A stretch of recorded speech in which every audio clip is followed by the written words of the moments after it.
phải chuyển nó để nó thích hợp với cái người Tây phương hơn một tí. So it's very remarkable that our my Portuguese students brought forth the generosity to spend a lot of time, efforts, and money to bring us over there so that we can share American Chan with their in Lisbon as well in Evora.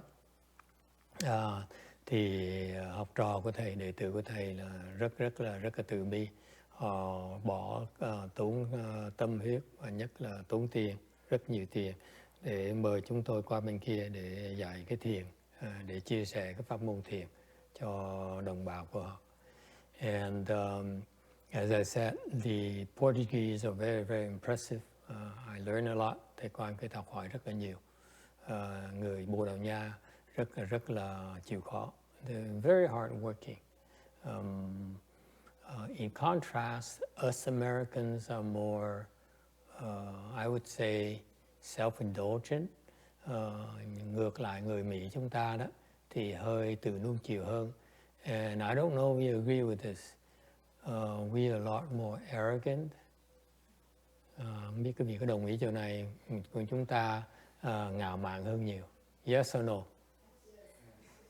How does our arrogance show, manifest itself? Cái bản ngã chúng ta, cái ngạo mạn chúng ta đó, nó tiết lộ bằng cách nào? You notice? Anyone? Your arrogance, our arrogance. How does it manifest? This is so American. I didn't see that in Europe.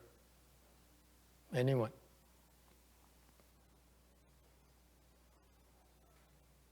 Why do you look at me like that? You should know.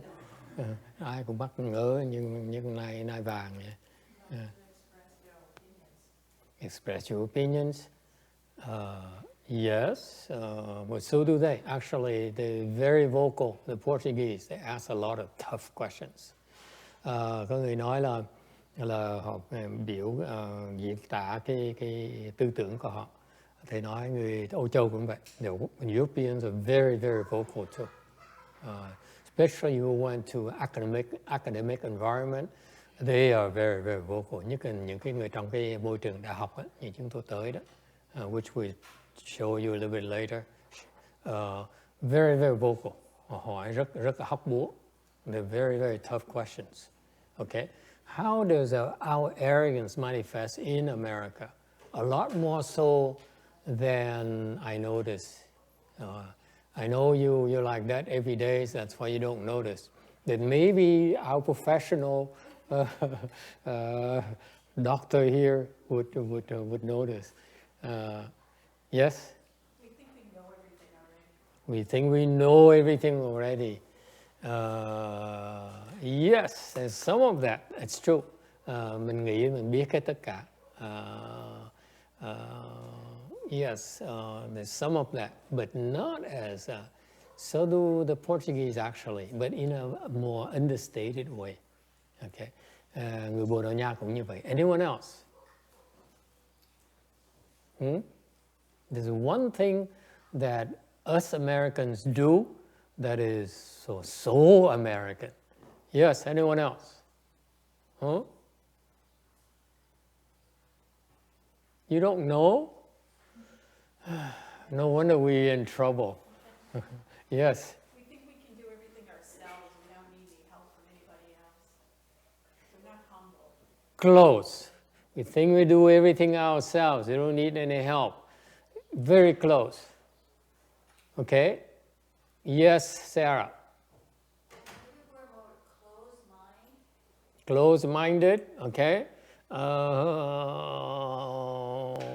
Not really, because actually the Americans are very open-minded. I find the Americans to be very, very open-minded.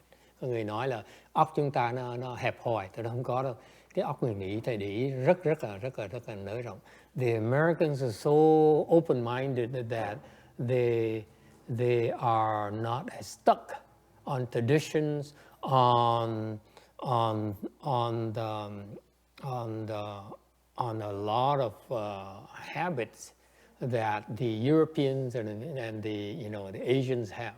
The Americans are much more open-minded, much more so than the Jews, much more so than the Arabs, much more so than the Asians and so on.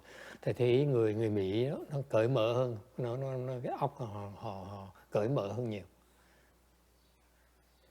Yes, Shana. Americans they think we are deserve to be taught. You deserve to be taught.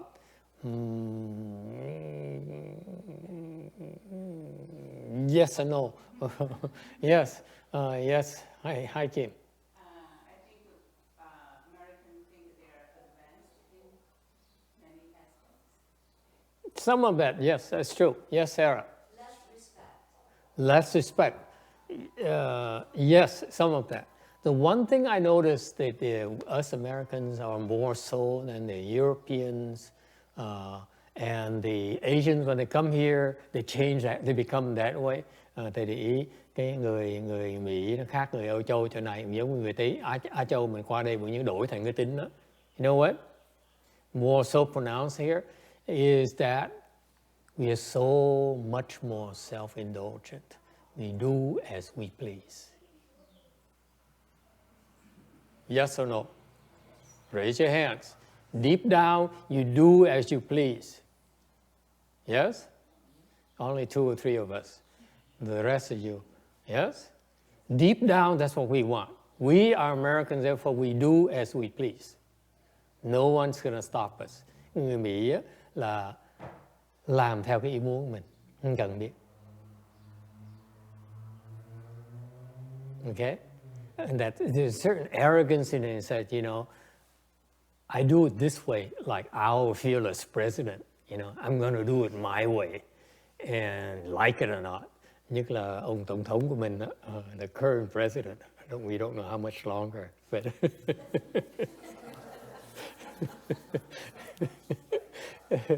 at the rate he's going, it should be very interesting. Us Americans, deep down, we are intent on doing as we please. Yes or no? Cái người Mỹ đó, rất đặc biệt đó, là mình, cái bản ý, cái bản tâm mình đó, là muốn gì làm nấy, thì không ai cản mày được đâu. Okay, there's a certain little bit of manic side to it, if you ask me. Yeah, it's like I'm going to do as I please, like emperor's complex. Yeah. Giống như cái tâm của ông hoàng đế vậy đó. Không ai cản mình được. Okay, that's so American to me. I didn't see that in the Europeans. And mind you, that my friends over there are very successful, very rich too, and they don't have that kind of attitude, by the way. Nhất là thầy qua bên kia gặp cái bạn bè của thầy, họ thành công, họ giàu lắm, mà họ không có cái thái độ như vậy. They don't have that kind of attitude. Okay, all right. So anyway, so the Portuguese and the Europeans, the Portuguese in particular, is different from the Europeans because they are much harder working. For example, the one typical attitude that us Americans have is that that because of you do as you please. We are basically fundamentally are afraid of pain, afraid of discomfort. We are averse. We dislike discomfort. We dislike pain because it's contrary to our arrogance. That why we submit ourselves to it. Thành ra chẳng hạn như cái bản tính người Mỹ mình là không thích cái khó chịu, không thích cái đau đớn, tại nó đi ngược về lại từ cái tính nuông chiều, cái bản tính nuông chiều của mình, từ nuông chiều của mình. Agree, disagree? Okay, so for us, when we went over there to Portugal, we told them American Chan is very good for you. And what it takes for you to discover it is to endure the discomfort, endure the pain. They are willing to do it. Whereas we do this, tell you the same thing in America, Mark will walk out of here the first day. Right? And the pain and discomfort, that's not for me. Okay? Thành bởi chúng tôi qua bên kia mà nói là cái thiền của xứ Mỹ này nó rất là có lợi cho quý vị. Quý vị muốn khám phá ra phải chịu khó nhận cái đau, nhận cái khó chịu nơi chân, nơi lưng, thì quý vị mới thấy được. Thì họ sẵn sàng và chịu làm. Còn cái người Mỹ đây mà nói như vậy là ai cũng bỏ cuộc hết. That's why it takes us a lot longer to teach you chant than the Portuguese. Nói thật quý vị, dạy quý vị thiền ở đây nó chậm hơn là dạy bên Bồ Đào Nha. Okay, so that's a difference. That's where you notice the difference. So you see, this is the lecture. We have 3 lectures a day. We took it easy on these poor Portuguese. Cô qua bên kia dạy rất là nhẹ tay ở họ một tí. Một ngày dạy giảng 3 lớp. So each day we have 3 hours of lecture. Mỗi ngày nói họ 3 tiếng đồng hồ. And during each lecture, they all have their legs stretched and leaning on their arms, everything else, but they didn't quit. Họ ngồi thiền như vậy, lúc mà nghe giảng như vậy thì họ duỗi chân ra, họ chống cái vai, chống cái tay, thì họ chịu không nổi nữa, và tiếp tục ngồi. So they endured it. It's very, very impressive. Okay, that's why I feel that they have a lot of potential, and họ có nhiều căn cơ lắm. Later on, we went to, after the 3 days, we went to Evora. Where's Evora? Evora, right here.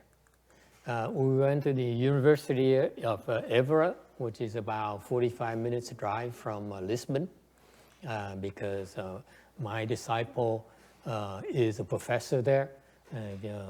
Đệ tử thầy thỉnh thầy tới dạy cái dạng thiền cho cái lớp của cổ. So Evora is a tourist town. Evora là một cái thành phố nhiều khách lắm. Very, very pretty. You see all these stone pavement. They don't have asphalt. Họ không có dầu hắt như mình, mà họ để mấy cái đá. Actually, their pavement, they made up, there's so many rocks there. So they made of 1 square, maybe 2-inch blocks of rocks, cubes. So they place these things to make the road and the pavement. Thằng bên xứ họ Bồ Đào Nha đó, họ thích cái đường của họ với là cái đường hè, cái hẻm của họ đó. Họ làm bằng từng viên đá, cục đá khoảng chừng 2-3 inch vuông. Okay, they place it one by hand, one by one. It's very, very interesting, and they all drive cars without any trunks. They don't have any tails. We call it. You see these cars, and they all park because the streets are so narrow, and it's very hard to find a parking space. They park everywhere.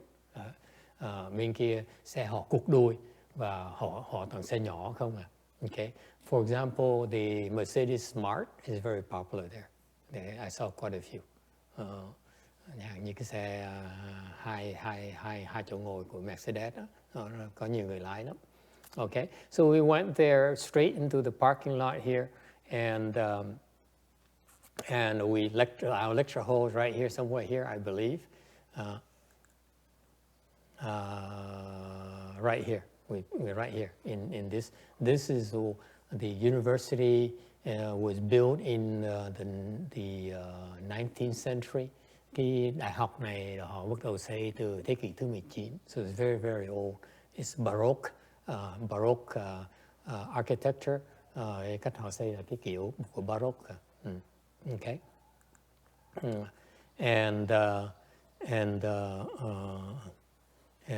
So we came here. This is one of the professors here. This is a lawyer here.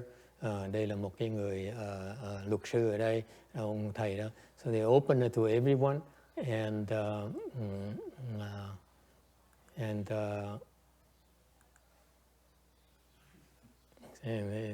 look how happy these people are. And this is the auditorium, classroom they have. This is Miguel who did the translation for me. Đây là ông Miguel, ông thông dịch ra tiếng Bồ Đào Nha cho thầy. And we decided to take a mugshot. Nhưng tôi quyết định chụp hình theo như mới bị cảnh sát nó còng tay vậy. Okay. Okay. And then the students came, and this is another professor here, and this is another professor from physics. Đây là một ông giáo sư ở trường bên phía vật lý. And you see all these students here. The majority of them are about 18, 19 years old. Đa số những học trò đây là 18, 19 tuổi. Never meditated before. Most of them, 90%, 95% of them never meditated before. Đại đa số họ 90%, 95% họ chưa bao giờ thiền hết. And they're in the midst of the finals period. Họ đang thời gian họ đang tu cuối khóa. And they're very busy, and yet they came and listened, and they asked a lot of good questions. Con nít mà họ rất là thông minh, họ hỏi những câu hỏi rất là...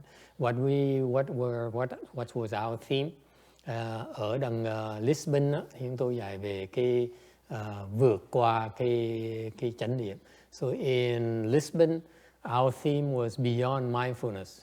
Okay, meaning that có nghĩa là American chant is can take you a lot further than the mindfulness meditation, Hinayana that they have over there. Ý nghĩa là vượt qua cái chánh niệm, có nghĩa là cái thiền đại thừa chúng ta xứ Mỹ này đó, ta đi xa, có thể đi xa hơn nhiều về cái thiền chánh niệm ở bên Âu Châu có, Âu Châu Việt Nam có. Okay, so that's a theme in Lisbon, and the theme in Evora, University of Evora, cái thiền ở cái thiền lớp thiền này ở Evora đó, 2 tiếng đồng hồ này dạy họ về cái we went back to the basics, kể về là cái căn bản là how to reduce stress, okay, cái tầm quan trọng của thiền để bớt cái căng thẳng tinh thần, to improve the health, để the basics of life, cái này là cái căn bản của cuộc đời. The American chant meditation is very, very important for your health, for your maintenance, your both physical and mental health. Cái dạng cho họ biết là cái thiền nó quan trọng, nó rất quan trọng, là căn bản của sự sức khỏe cái thân và cái tâm của họ. In particular, these students are in the healing field, nhất là những học trò này, nó cái bang là cái bang về chữa bệnh. So they actually is one of the better programs in Portugal. It's about healing. Đây là một trong những cái what's the department in Vietnamese? Huh? What? Không phải department of in the school, department of physics, department of mathematics. What's the Vietnamese for that? Anyone knows? Cái phân khoa này là phân khoa về chữa bệnh, tức là họ trong một những phân khoa nào nổi tiếng nhất những bên Bồ Đào Nha, tại vì they produce, they're very advanced, they're very open-minded. That's why they have all kinds of seminars. Họ rất là cởi mở, thành ra họ rất là văn minh, thành họ mời đủ thứ hết những cái đề tài khác nhau tới, xong mình đem cái thiền xứ Mỹ này tới là họ rất là hoan nghênh. So they're very open-minded. They want to discover how meditation can help their career, their schoolwork, their career, and their patients. And họ rất cởi mở, hay nói bàn về cái chuyện là cái thiền này rất có lợi cho cái sự học hành của họ, về cái sức khỏe của họ, về cái nghề nghiệp của họ, nhất là họ có thể tự giúp cho mình. This is a lawyer here. Look how interested he is. You see, these people are very open-minded. I find the Portuguese so open-minded. Tôi thấy người Bồ Đào Nha rất là cởi mở.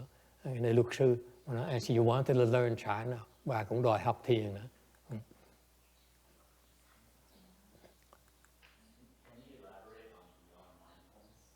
Beyond mindfulness, that's in Portugal. And basically, mindfulness is limited, and in terms of scope, in terms of techniques, in terms of results. Okay, meaning that mindfulness meditation, as you folks learn it, is limited because it can go so far. American Chan can go a lot further, way, way beyond that. Okay. Number two, so limited in scope. I mean, in terms of attainment, limited in techniques, because I, for example, this week I met with a Nepalese nun who's been a nun for 20 years. Ví dụ, cái thứ nhì, let me translate in Vietnamese. Thầy nói có người hỏi thầy là cái thiền chánh niệm nó mình muốn vượt qua việc thiền niệm chỗ nào, tại sao cái đề tài mình như vậy? Thầy nói đề tài có nghĩa thứ nhất á, là cái chánh niệm, cái thiền tông chánh niệm đó, pháp môn chánh niệm đó, thì họ rất là hạn chế vì cái trình độ họ đạt tới rất là thấp, đạt tới là cỡ như cửu định thôi. Còn cái bên thiền xứ Mỹ mình đó, là đạt rất xa hơn nhiều lắm, xa hơn không thể tưởng tượng, xa tít thọ lọt, đại khái như vậy đó. Thứ nhì là cái thiền chánh niệm nó hạn chế về về pháp môn, về phương pháp. Number two, it is limited by methods, because as I started by saying, I met with a Nepalese nun who's been practicing mindfulness meditation for 20 years. I saw a picture of her Thai teacher, Thai monk teacher. Có một sư cô tuần vừa qua thầy gặp sư cô là người what's Nepalese, Nepal in Vietnamese, Nepal. I would have never guessed. Người xứ Nepal, đã xuất gia hơn 20 năm rồi, từ lúc 13, 14 tuổi. Đang qua Thái Lan học rất lâu, mà học với một sư phụ ở Thái Lan. And I saw that monk there. He's a ninth level samadhi. Ông sư đó là cửu định. And so I saw her level. Thế trình độ sư cô này, she's too low to be practicing meditation for 20 years. Cái cô này tu thiền 20 năm rồi, mà trình độ thấp quá đi. Okay. She's the typical monk and nun level, typical monk and nun. Đại khái trình độ của một cái người trung bình, của cái người sư cô với là mấy ông tăng mà tu thiền thôi. And to us it's too low. Cái trường hợp cái trình độ quá thấp đối với chúng tôi. Why is that? Tại sao như vậy? Because these people don't have the technology to train the pupils. Tại vì những cái bên cái nhóm cửu định đó, bên nhóm thiền tông tiểu thừa đó, họ chưa có được dạy cái phương pháp để huấn luyện cái học trò. So they never trained the Hinayana meditation teachers. They weren't really trained on how to train their disciples. Tại vì bên tiểu thừa không có cái phương pháp để huấn luyện cái học trò của mình. So they just don't know how to do it. Họ không biết. Okay. Because why not? Tại sao không? Tại sao như vậy? Because you need to reach a much higher level. Tại vì thứ nhất, for two reasons, có hai lý do. Thứ nhất, cái việc phải tới một cái trình độ thiền định cao rồi đó. Okay? Cao hơn cái cửu định.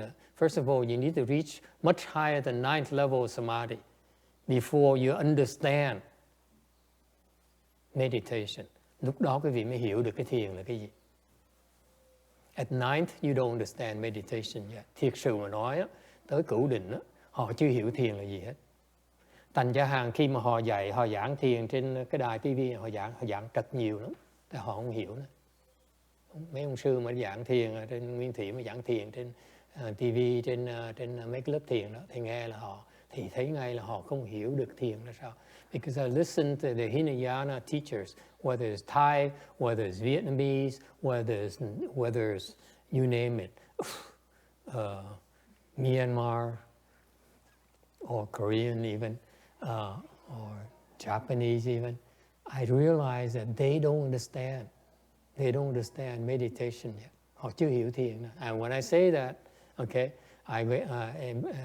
it causes problems for me. Thầy nói như vậy, nói kín đáo chỉ vì biết vậy thôi, không phải khoe khoang. Okay? So you need to reach a certain much higher level before you understand the nature, the process of meditation. Tới trình độ cao rồi đó, thì quý vị mới hiểu được cái cách thiền là sao. You understand how to meditate. At night you don't know yet. Tới cái cửu định, cái đường quý vị nó còn hẹp. Because at night, your pathway to get to night, the way they train them, they got trained, is very, very narrow. Cái đường họ được dạy đó, bên nguyên thủy đó, nó hẹp quá đi, tại họ không hiểu được. Okay? So, and number three is that it takes, number two is that first of all, you need to get at a high level. And number two, you can be taught how to train students.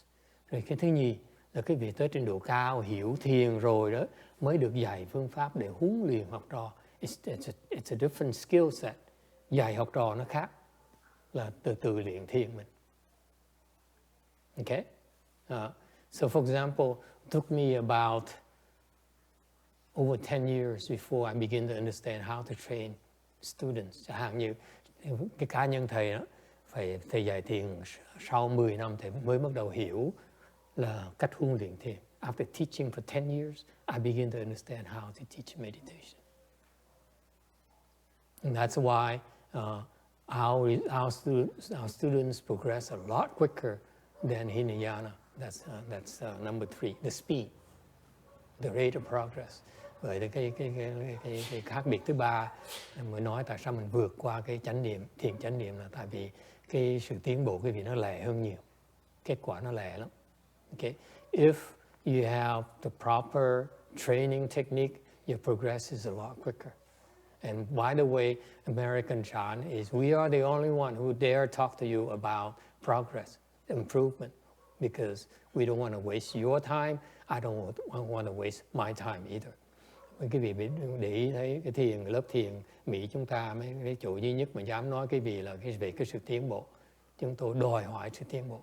Tại vì chúng tôi không muốn phí thời giờ cái vị, không muốn phí thời giờ bởi cái cá nhân mình. Okay? So it doesn't, so what does it take to teach students? Là cái you might ask, cái người có thể hỏi thầy là vì muốn đào tạo nhân tài ta cần làm cái gì? You know what it takes?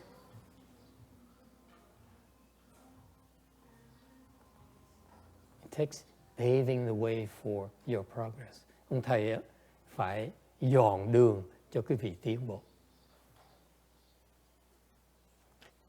You make progress not because haphazardly. You progress quicker because your teacher paves the way for your progress. Lý do cái vị tiến bộ lại hơn là tại vì cái vị tới học như vậy đó. Especially when you show up in class like this, it's done. It's being paved. You were paving the way for you to keep on making progress.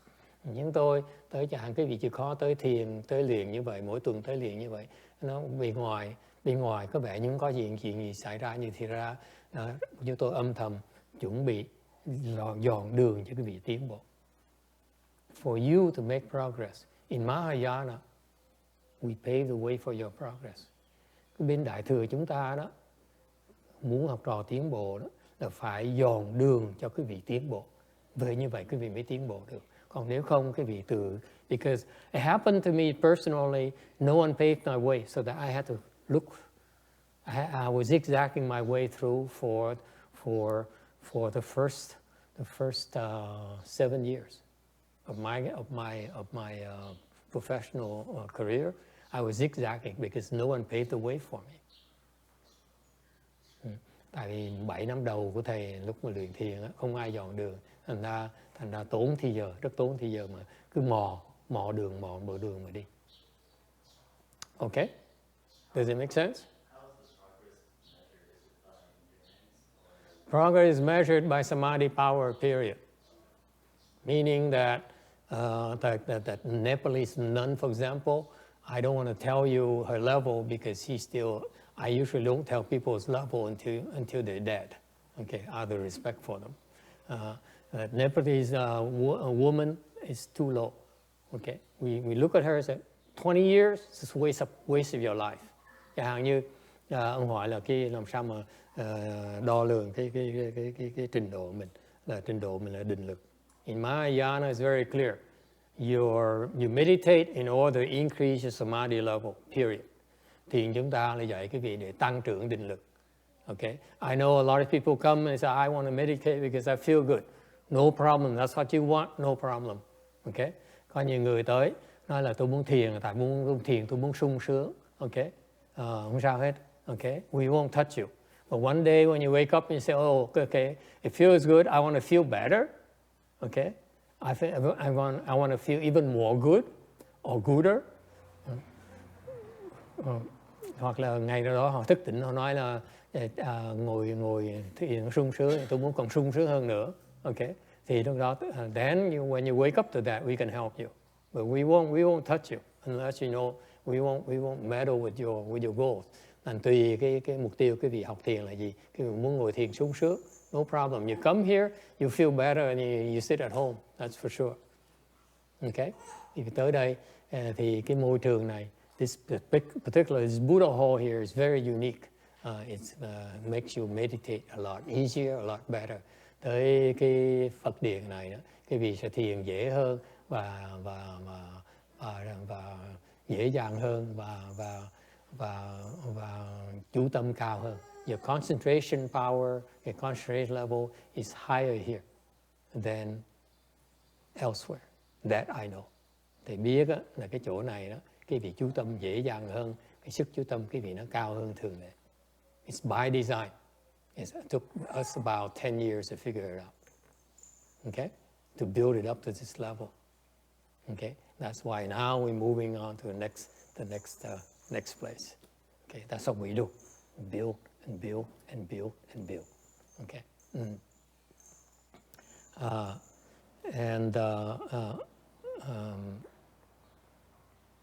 All right, so going back to Evora here, after the lecture, this teacher here was very kind. She is a friend of my disciple, so she took us around, and this is at a church.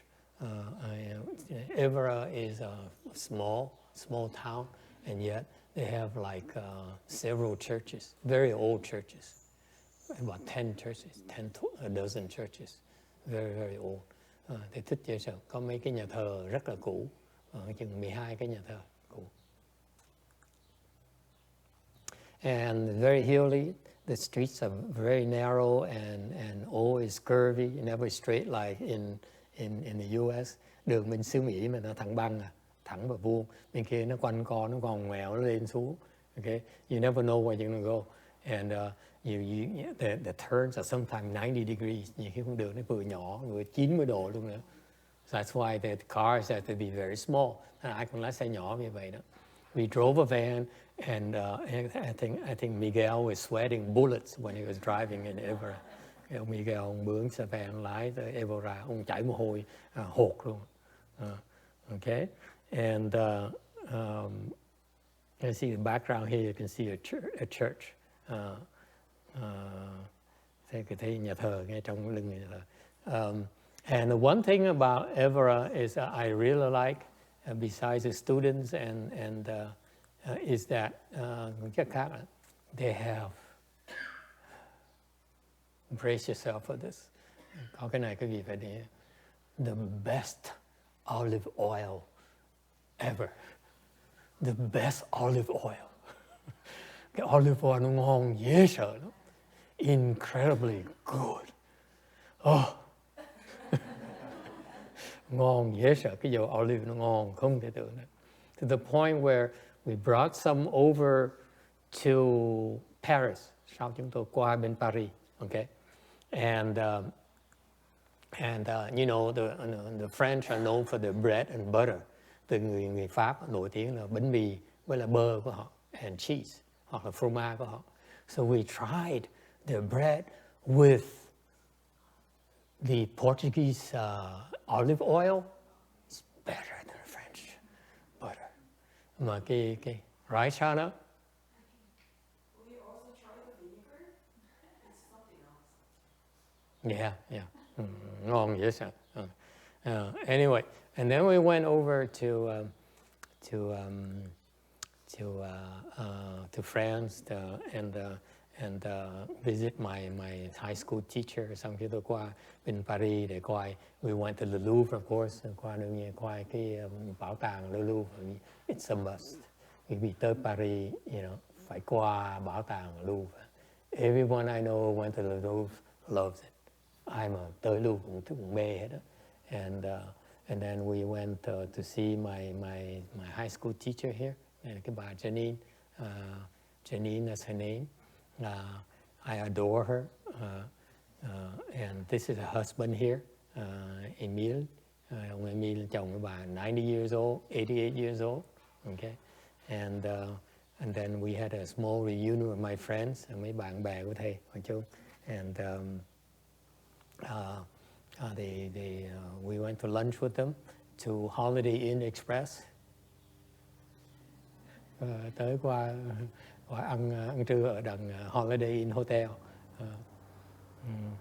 And I'm trying to tell Janine here about our American child. No, kidding. So we really enjoyed the meal. And this is my friends. All my friends are basically retired. Bạn bè thì về hưu hết rồi. This guy here is a president of AT&T France. Ông này là ông giám đốc của hãng AT&T ở nước Pháp. Meaning he probably used to pull in about, he's retired now, probably used to make about $1 million a year. Hồi đó chắc là làm triệu. Okay, so it's amazing now. It helps me realize that we invest so much time and effort of our lives into making a living, and now just my friends, they don't know what to do. Thì thức tỉnh cho thầy thấy là mình cuộc đời mình lo đeo đuổi cái tiền bạc, tiền tài, danh vọng, danh lợi không. Đến tuổi mà bạn bè thầy họ, they have success, and yet they have no clues on what to do with the rest of their lives and the future lives. Bây giờ như vậy, khi họ không biết làm gì với cuộc đời còn lại của họ, không biết làm gì với cái cuộc đời tương lai của họ. Okay, and amazingly, these are the elites of you could consider them to be elite. Có thể gọi là họ phần ưu tú của xã hội. And yet, these superior people have no clues, okay, about the fundamentals of your own mental and physical health. Mặc dù như vậy, họ không biết cái căn bản về cái sức khỏe của cái thân và cái tâm của họ. They don't meditate. This guy here cannot play tennis anymore. Ông này không chơi tennis không được nữa. He can't run anymore. Okay? They have no idea about the future lives. Họ không biết gì về cuộc đời sau. Think about it. You're young. I know you're young. Cái vị còn trẻ, thầy biết. But when you get to be their age, my age, and you realize that, you look back and say, oh, I've come a long way. And then you have no idea what's going to happen to us at the end of our lives. Thì như cái vị còn trẻ thì hiểu chuyện đó, để sau cái vị tới tuổi của thầy rồi mới thấy là cuộc đời mình sắp hết rồi, mình biết cái sau cuộc đời nó còn cái gì nữa. So we have no clues what's going to happen. Okay, so I look at it as a life of confusion. Đối với thầy cái đó là cuộc sống của có sự mê muội. A life of confusion. We chase after fame and profit to no real end, to a real useful end. Mặc dù mình tìm cầu danh lợi của cuộc đời, cuối cùng chả đi tới đâu hết. We cannot take our fame with us, we cannot take our money with us. Bởi vì không đem tiền theo được, khi mà chết không đem tiền theo, không đem danh vọng theo được. Okay? So our message of American chant really resonated with the Portuguese, and yet for these successful people, they don't want to hear it. Bên đồ đại nha ta muốn nghe cái lời của cái thiền, còn bên này họ thành công rồi, nói họ không được. They're too successful, and they think they got to figure it out, so they don't want to listen. Họ không muốn nói. So I look at them and say, oh my God, this guy he's 90 years old. Ông này 90 tuổi. Look, you notice the band-aid here. Thấy quý vị thấy nè, cái band-aid đây, because he has a skin eruption. Okay, là vì cái da nó bị loét ra, both sides. Okay, and the dermatologist cannot do anything. Bác sĩ da không làm gì được hết. Okay, and so I asked his wife, you know, what other treatment has he tried? Hỏi bà vợ ông á, cô giáo của thầy á, là ông có thử gì khác không?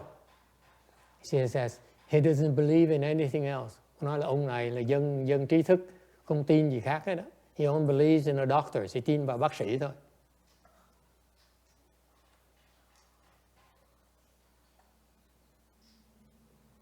Okay, so this is the problem with these people. They know too much. Cái hạn chế của những cái người mà có trí thức. Okay, the intellectuals, they think they know it. Cái người mà có học thức á, họ bị kẹt vào cái gọi là cái sở tri chướng. In Buddhism, the Buddha describes it already as obstruction of what is known. At all levels, we all have this thing called obstruction of what is known. Tất cả mọi trình độ của cái trí huệ của chúng ta, ai cũng kẹt vào cái mà Đức Phật gọi là cái sở tri chướng. It's because what you know prevents you from learning to benefit yourself. Tại vì cái vị biết đó, nó cản trở lại cái vị, khiến cái vị không chịu nhìn, không chịu mở mắt ra, mở tâm ra để học hỏi, để mà làm lợi cho mình. Okay, so it was a pleasant lunch, a pleasant gathering, but I was biting my tongue. I said, I'm not bringing it up. Thành mặc dù mình phải bỏ thời giờ nói chuyện, họ rất là vui vẻ, rất là thoải mái, nhưng để thầy không dám nói gì hết đó, because they're so sure themselves. Okay, tại họ quá tự tin đi. Okay, and that's anti-chant. Cái đó nó đi ngược lại cái tinh thần thiền. Because in chant, we keep on learning, we keep on improving. We demand ourselves to keep on learning, keep on improving non-stop. Tại vì cái thiền chúng ta đó, tinh thần thiền chúng ta là tự đòi mình phải tiến bộ thêm và học hỏi thêm, không bao giờ ngừng hết. The moment you refuse to learn, that's when you die quicker. Cái lúc mà quý vị không chịu học hỏi nữa, không chịu tìm tòi nữa, là quý vị bắt đầu chết lẹ hơn. That's all you're doing for yourself. Okay? Any questions?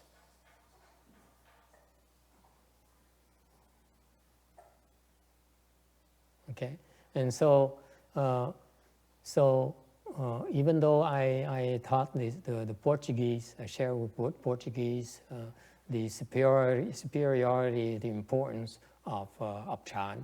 Mặc dù thầy chia sẻ cùng bên người Bồ Đào Nha là cái tầm quan trọng của thiền, I basically told them that chant should be part of your life. If you have wisdom, you should practice chant every day. Đấy, như quý vị mà có cái trí huệ, quý vị mỗi ngày quý vị phải thiền. Okay, because chant will give you will help you maintain your health. Tại vì quý vị thiền mỗi ngày như vậy, nó giúp quý vị duy trì sức khỏe của quý vị. Okay, I have someone I know Like very dear to my heart. Có một người thầy rất là mến. She's a Christian, người này theo đạo Thiên Chúa giáo, Cơ đốc giáo. And her kidney, he says kidney failure. Cô đó bị cái thận nó bị hư rồi. Only 25% operational. Cái thận nó còn 25%. Okay, and she actually the day that I flew to Europe 2 weeks ago, she died for 1 minute and 50 seconds. Okay, cách đây 2 tuần trước khi mà thầy bay qua Âu Châu đó, thì ngày đó cô đã bị chết 1 phút 50 giây. What happened is the kidney failed, tại vì cái thận nó bị ngừng hoạt động. And then after that, the heart failed. Sau đó cái tim nó ngừng hoạt động. And then she died. And then they did CPR on her. Rồi như là họ cấp cứu, hô hấp cấp cứu cho cái cổ. Và cô đó sống lại. And that's how she came back to life. After she was actually dead. The doctor said she was dead for 1 minute and 50 seconds. Thì đó cô đã chết 1 phút 50 giây. Too young to die. Còn mới 40 mấy tuổi mà chết thì quá sớm. And now she's on medication so on. Bây giờ uống thuốc. As typical of Emil here, doesn't believe, only believes in doctors. Giống như cái ông Emil này đó, chỉ tin bác sĩ thôi, không tin gì khác hết. Okay, and so amazingly to me, that people, even when they're faced with death, người ta rõ ràng sắp chết tới nơi, they refuse to try alternative ways of healing themselves. Mặc dù chết tới nơi, tử thần trước mắt đó rồi đó, họ cũng không chịu mở mắt ra để mà tìm những phương pháp khác để mà sống. I don't get it. It's amazing to me. Thầy không hiểu được. Okay. You said earlier they seem to know everything. Okay. They're so sure of themselves. Quá tự tin đấy. Okay. In Mahayana, in Chan, by the way, we always humble. Ngược lại, cái thiền chúng ta đó, khi nào cũng khiêm tốn hết. We always have what? Blind spots. Chúng ta ai cũng có cái chỗ chúng thấy không được, đúng không? When you drive, you have blind spots. We know that. Okay? It's a matter of survival. You drive, you don't pay attention to blind spots, you get in trouble eventually. Nhưng mà lái xe vậy, có những cái chỗ mình thấy không được, gọi là blind spots. Okay? Chỗ mình bị mù, mắt mình bị mù. Mà lái xe mà không để ý tới mấy cái mắt mù trước sau mình có bị tai nạn. Similarly, if you live and you don't pay attention to your blind spots, you refuse to look at, to keep an open mind, you will get in trouble. Okay? And that's why in Chan meditation, not only for your health, also for your mind, you keep growing your brains, your increase in your wisdom. Bởi cái thiền tông chúng ta đó không phải riêng là thiền để mà tăng trưởng, duy trì sức khỏe, tăng trưởng sức khỏe chúng ta, còn tăng trưởng cái sự thông minh và cái trí huệ chúng ta nữa luôn. So it's a way of life. Okay, to me, I can't see how people can live without meditation. Đối với thầy, sống là phải thiền. Meditation should be part of our lives. Okay.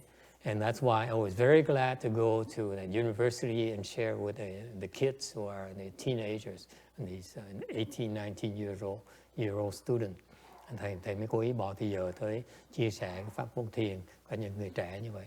That's why in the future, it is my hope that we'll be able to have a school, our own high schools and schools, so we can teach meditation to our students at a very, very early age, like we train our kids right now at the temple. Hy vọng trong tương lai chúng ta sẽ mở trường học, dạy học trò, dạy thiền từ lúc nhỏ luôn. Teach them a skill, a habit that they can find useful the rest of their lives. Những cái đứa trẻ này trong tương lai nó sẽ thấy được cái hữu dụng của cái thiền, tại nó học, nó biết của cái thiền từ lúc nhỏ rồi. All right. Thank you. That's my presentation. Let's stop here and go to lunch. Chúng ta ngừng lại ở đây. Xin mời quý vị đi dùng trưa.